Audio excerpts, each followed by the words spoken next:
Hi friends, நான் சிவா சரவண விழாக் பேசுகிறேன்.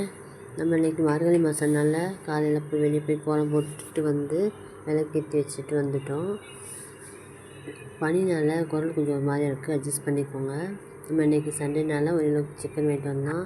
தம்பி 10th படிக்கிறாங்க. இப்போ சிக்கன் இருக்குது, பிரியாணி பண்ணிட்டான்னு சொன்னாங்க. நம்ம சிக்கன் பிரியாணி பண்ணலாமா? இது 1/2 கிலோ வெங்காயம், 1 கிராம் ஏலக்காய், 1 கிராம் கிராம்பு, 1 கிராம் பட்டை போட்டு நல்லா கடாயில் அடுப்பு வச்சுட்டு வெங்காயத்தை போட்டு எல்லாத்தையும் ஒன்றாவே போட்டுலாம் வதக்கிட்டு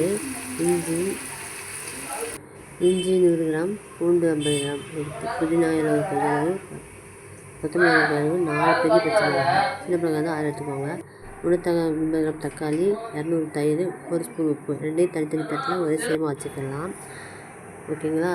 வச்சுக்கிட்டு இஞ்சி பூண்டு பேஸ்ட்டோட நம்ம வந்து இது இருக்கு பாருங்கள், மிளகாத்தூள் 10 கிராம் அதையும் ஜாயின் பண்ணி அப்புறம் கடையில் போட்டு அந்த இதில் பிரியாணி பாத்திரத்தில் போட்டு வெங்காயம் நல்லா சுருளாக ரொம்ப ப்ரௌன் ஆகக்கூடாது, ரொம்பவும் ப்ரௌன் ஆகாமல் இருக்கக்கூடாது. வதக்கிட்டு நல்லா சுருளாக வதக்கிட்டு நல்லா இந்த மாதிரி எண்ணெய் பிரிஞ்சு வருது பார்த்தீங்களா, தெரிஞ்சுங்களா உங்களுக்கு?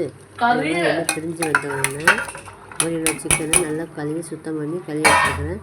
அந்த சிக்கனையும் போட்டு நல்லா சுருளாக வதக்கணும். வதக்குறது தான் பிரியாணி. நானும் என்னமோ தான் நினச்சிட்டு இருந்தேன். நம்ம செய்ய சமையல் கற்றுக்க தாங்க வருது.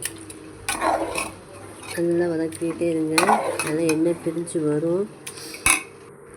அதுக்குள்ளே நம்ம அரிசியை ஒரு 1/2 hour ஊற வச்சு வடிகட்டி வச்சுடுங்க. அதுக்கப்புறம் அதே மாதிரி அடுத்த சைடில் 3 லிட்டர் தண்ணியை ஊற்றி கொதிக்க வச்சுட்டு அதில் உப்பு போட்டு அந்த அரிசியை வடிகட்டின அரிசியை அதில் போட்டு பாயில் வரும் பார்த்தீங்களா, நம்ம போட்டதை விட ஒரு டபுள் மடங்கு வரும். நமக்கே தெரியும், போட்ட ஒன்று அரிசி இப்படி தான் இருந்துச்சு. டபுள் மடங்கு வந்தோடனே அதை நல்லா வடித்து வச்சுருங்க. வடித்து வச்சதுக்கப்புறம் அந்த ஏற்கனவே வெங்காயத்தை போட்டோம்ல அதில் வந்து 800 ml கரெக்டாக தண்ணி ஊற்றி நல்லா கொதிக்க வச்சுருங்க. தர கொதிக்க வச்சிங்கன்னா அது பாயில் ஆகிடும். அதுக்கப்புறம் நம்ம அரிசி வெந்த உடனே அரிசியை நல்லா அரிசி வடிச்சிட்டு அதோட ஒன்றா சேர்த்து கொட்டிடுங்க. பாயில் வந்ததுக்கப்புறம் ஒன்றா சேர்த்து கொட்டிடுங்க. நல்லா சமமாக்கி விடுங்க.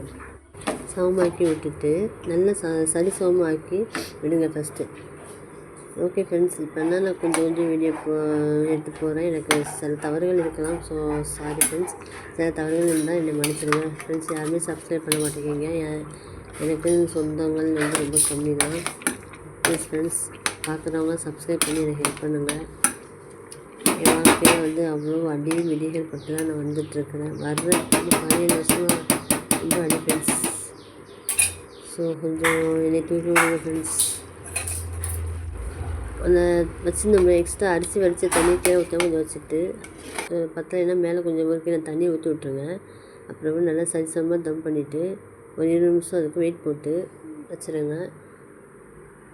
அப்புறம் 20 minutes கழிச்சு எடுத்து பார்த்தீங்கன்னா சூப்பரான ஒரு பிரியாணி ரெடி. நான் பாதி இதை வந்து இன்னொரு இதில் மாற்றிட்டேன். ஏன்னா கலவை கீழே இருக்குது, மேலே வந்து சாப்பாடு வெள்ளையாக இருக்கும் இல்லையா, இன்னும் மிக்ஸ் பண்ணணும். ஸோ மிக்ஸ் பண்ணிட்டு பாதி எடுத்து இறங்கி வச்சுட்டு மீதி பாதி வச்சு காட்டுறேன்.